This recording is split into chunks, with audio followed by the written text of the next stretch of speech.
Assalamualaikum warahmatullahi wabarakatuh. Halo guys, kembali lagi bersama saya Bobby Herian dan kali ini kita akan bahas tentang tanya jawab ya di situ supaya selalu nonton. Di mana ada yang namanya Mbak Vivi Alatas ya bertanya kepada Ganjar, Capres Ganjar tentang bagaimana Bapak dia bertanya gini guys ya, kata dia itu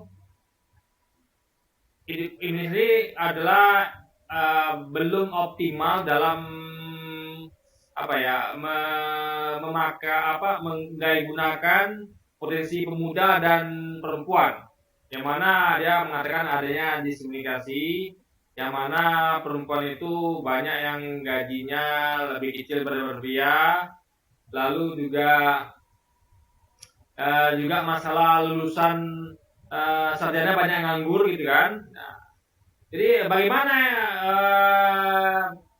Ganjar ini mengatasi itu? Nah, jadi kan fokusnya kan itu kan guys. Jadi tentang potensi pemuda dan wanita serta bagaimana mengatasi pengangguran yang paling banyak menimpa anak-anak kuliah sarjana gitu. Nah, apa Anda tahu jawaban Ganjar? Ini betul-betul menurut saya nggak nyambung guys ya. Jadi gini, jawaban Ganjar adalah kita akan memaksimalkan potensi tiap-tiap daerah. Misalnya kayak di satu daerah potensinya kelautan, lalu ada pariwisata, nah itu yang kita kembangkan gitu, ya kan? Nah, jadi menurut saya guys ini nggak nyambung. Soalnya gini loh, kok saya akan jawab ya.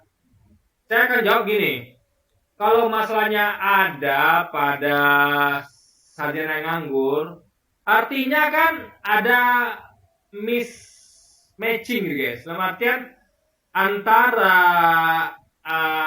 output yang sarjana ini dengan input tuh nanti lapangan pekerjaan itu berarti kan nggak match.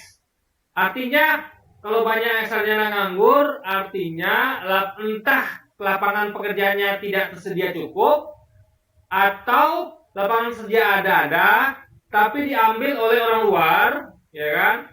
Atau lapangan pekerja ada, ya tapi kompetensi sarjana ini tidak sesuai gitu. Paham ya logika pikirnya? Ini ada mismatching gitu, ada miss di sini gitu. Nah, solusinya bagaimana? Gampang. Jadi gini. Pertama ya, kalau saya jawab jadi Ganjar ya.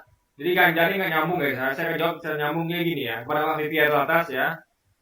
Kita itu harus memetakan perguruan tinggi Indonesia. Apa-apa saja bidang-bidang keilmuannya kita buat database.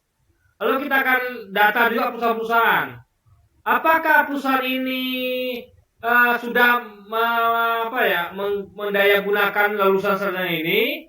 Tentu dengan sesuai bidangnya ya. Kita nggak mungkin maksain perusahaan, misalnya bidangnya pertambangan, kita paksakan lulusan dari sarjana bidang lain, misalnya bidang kesehatan, kan nggak mungkin, ya kan? Perusahaan pasti nggak mau. Nah, yang kita akan cek itu apakah misalnya perusahaan pertambangan, apakah dia sudah mendayagunakan lulusan sarjana yang di bidang pertambangan. Kalau sudah, berarti sudah bagus. Kita sudah bisa checklist. Artinya kita tinggal pindah ke yang lain.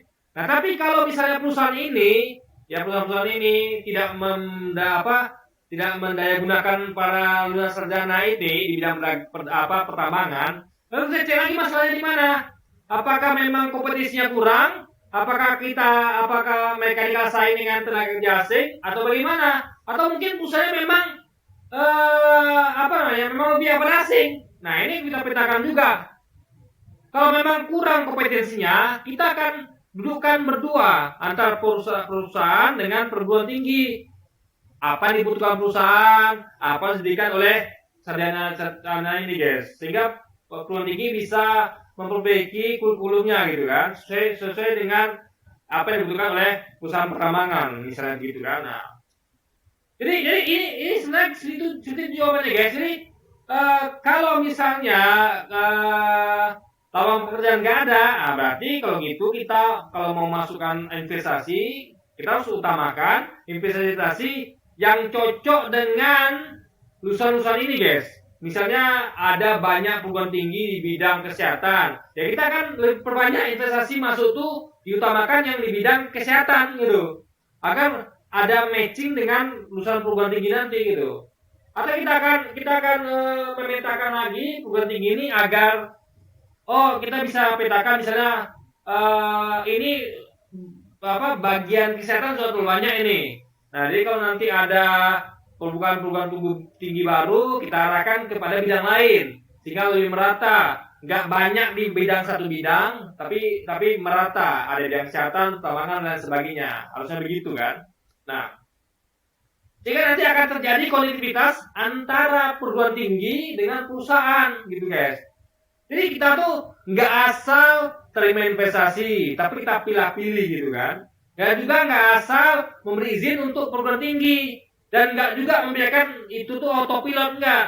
Harus dicek, disinkronkan antara perguruan tinggi dengan kebutuhan lulus lapangan kerja. Jadi seperti itu jawabannya guys. Itu jawaban saya kepada Mbak Fethi Alatas yang tidak dijawab bisa nyambung oleh Ganjar Pranowo gitu kan. Lalu masalah peran perempuan dan pemuda dalam hal ini ada ketimpangan. Di hak perempuan tuh tidak sama dengan laki-laki. Nah, ini saya mau terangkan guys ya. Kalau saya jawabnya begini, yang tidak jawab oleh Ganjar ya, saya akan jawab. Jadi begini. Kita perlu mengatur kebijakan perusahaan agar yang mana kira-kira bisa setarakan. Tapi nggak semua bisa setarakan guys. Misalnya kayak perempuan kan punya perbedaan sama laki-laki. Misalnya perempuan tuh ada cuti kehamilan, ya kan? Mungkin ada ngurus anak. Jadi tentu keperluannya beda sama laki-laki.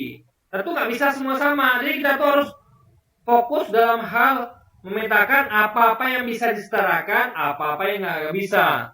Dan jangan lupa, kita harus juga edukasi pihak perempuan. Ini bukan masalah apakah keadilan bagi laki-laki dan perempuan. Tapi masalahnya gini guys ya, kita dalam Islam itu ya, kita perlu mengetahui bahwa tanggung jawab menafkahi keluarga itu ada pada laki-laki, bukan perempuan. Makanya kita dorong laki-laki itu bekerja. Nah, perempuan maunya ngalah. Kalau suaminya sudah bekerja, perempuannya belum, ya cukuplah dulu. Yang penting suaminya bekerja. Ada yang menafkahi keluarga. Jangan gara-gara wanita memaksakan bekerja seperti suami bekerja, lalu wanita ini mengambil jatah suami lain. Misalnya ada bidang pekerjaan, saya dan istri saya belum bekerja, saya mau kerja. Lalu ada satu keluarga yang sudah bekerja, suaminya di perusahaan tersebut. Lalu saya mau kerja, istrinya ini mau kerja juga gitu, bersama suaminya. Sementara yang butuh kerja itu saya, lebih butuh dibandingkan perempuan ini. Nah, lalu dengan bijaknya perusahaan ini melihat bahwa ini keluarga suami istri belum ada yang bekerja, dan yang mau kerja laki-laki ini. Sementara keluarga ini suaminya sudah bekerja dan sudah ada data perusahaan tersebut gitu kan. Nah, lalu dengan kebijakannya dia memilih saya dibandingkan perempuan ini. Nah, itu bagus. Ini bukan diskriminasi namanya, tapi kebijakan. Istilah itu adalah hal yang bijak gitu. Karena memang saya butuh pekerjaan karena untuk menafkahi keluarga saya. Sementara wanita ini suaminya sudah ada menafkahi. Nah, gitu guys. Kecuali kalau memang sudah semuanya bekerja. Jadi tidak ada lagi laki-laki yang nganggur, ya, yang butuh pekerjaan, baru wanita mau kerja gitu. Jadi kita tuh harus mengedukasi, jangan sampai wanita itu karena hawa nafsunya ngejar karir segala macam sehingga mengokupansi bidang pekerjaan yang harusnya diisi laki-laki. Makanya kita ini sekarang nih guys, bukan soal masalah emansipasi wanita, tapi masalah adalah harus ngerti tugas tanggung jawab. Siapa yang tugasnya mencari nafkah gitu kan? Coba Anda bisa bayangkan, adil nggak tidak? Ada satu keluarga yang nganggur, suami istri. Sementara satu keluarga itu sudah kerja suaminya, lalu istrinya masa kerja pula. Sementara harusnya bisa diisi oleh suami dari istri yang sama-sama nganggur ini gitu. Itu bagaimana? Makanya saya katakan ya, para wanita mengalah. Karena tugas menafkahi keluarga itu ada pada laki-laki. Makanya lihat sekarang ini ya, saya kadang-kadang agak miris guys ya. Banyak yang terjadi perceraian. Kenapa? Karena banyak wanita laki-laki yang nganggur. Kenapa? Kita tahu, jangan lupa, lapangan pekerjaan terbatas. Sementara laki-laki butuh pekerjaan, tapi wanita mengambil lahan pekerjaan ini yang harusnya bisa diisi laki-laki gitu guys. Nah di situ poinnya. Kecuali misalnya satu keluarga ini sama-sama nggak bekerja. Nah kebetulan perusahaan ini yang bisa masuk kompetensi itu adalah istrinya. Suaminya nggak masuk, silahkan nggak apa-apa. Karena memang keluarga itu butuh ada yang menafkahi. Karena suaminya belum bisa, ya istrinya. Tapi masalahnya kalau suami sudah kerja, ya istrinya ngalah. Kasih pekerjaan ke suami lain gitu guys. Nah itu poinnya. Karena Anda nggak bisa egois ya. Pekerjaan tuh nggak banyak guys. Kita tuh selalu kekurangan lapangan pekerjaan gitu. Nah kecuali kalau pemerintah bisa membuat lapangan kerja yang melimpah sehingga laki-laki sudah mengisi semua bidang pekerjaan, masih kurang, baru wanita bisa masuk gitu guys. Tapi yang masalah sekarang kan adalah ketika wanita mengambil bidang pekerjaan yang harusnya diisi laki-laki yang dikasih, yang tentu punya tanggung jawab untuk menafkahi keluarga. Di situ masalahnya guys. Maka kita harus kembalikan lagi ini kepada agama ya. Mau nggak mau kembali ke agama. Nah itu yang tidak boleh Ganjar. Jadi kita tuh harus punya rasa bijaksana ya kan. Kita harus ngerti posisi sebagai wanita. Para wanita, ketahuilah ya, saudariku para wanita, kalian tidak dibebani tanggung jawab untuk menafkahi keluarga. Tidak, yang dibebani tanggung jawab adalah suami kalian. Jadi kalau kalian tidak bekerja, tidak ada yang mempermasalahkan, tidak ada. Tapi kalau suami kalian tidak bekerja, karena bidang pekerjaan kalian ambil, mereka dipermasalahkan. Baik orang tua, oleh mertua, bahkan oleh istri sendiri gitu. Nah, makanya saya ajak para wanita untuk mengerti. Jadi saya tuh kalau jadi Ganjar, saya sekaligus saya solusi, saya juga akan mengedukasi para wanita agar mengalahlah, ya kasihlah pekerjaan itu kepada para lelaki yang memang seharusnya bekerja untuk menafkahi keluarga mereka, ya kan? Nah itu poinnya guys. Nah jadi kalau para wanita ini hebat lagi, mereka harusnya buka lapangan pekerja, mereka bisa menerima laki-laki nanti untuk membantu laki-laki untuk menafkahi keluarganya. Itu bagus sekali. Ini daripada para wanita berebut lapangan pekerja yang harus diisi laki-laki, ya mending buka lapangan kerja.